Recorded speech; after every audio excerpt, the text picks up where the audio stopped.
হ্যাঁ বলো। তুই তুই এখানে কি করছিস? আর আমার ঘরে তুই আমাকে না বলে কেন ঢুকেছিস? মা আমার খুব জোরে খিদে পেয়েছে। এইবার আমার লাট সাহেবের বেটিকে খাবার মুখে তুলে দিতে হবে। কাল রাতে ফ্রিজে খাবার রাখা আছে, গিয়ে খেয়ে নে। মা ওই কাকাটাও তো আসবে, কাকাটা আসলে তো আর কিছু বানাবে না।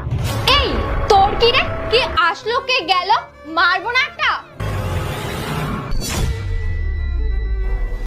এখানে কি করছে? আরে আমি কতবার বলেছি আমার ঘরে জিজ্ঞাসা না করে আসবি না, তাও মা মা করতে করতে চলে আসবে। তুমি বাবার সাথে ভুল করছো, আমি আমার বাবাকে সব বলে দেব। কি বললি তুই? তুই তোর বাবাকে বলবি? তুই যদি তোর বাবাকে বলিস না, তোকে আমি মেরে ঘর থেকে বার করে দেবো। যা, চলে যা এখান থেকে।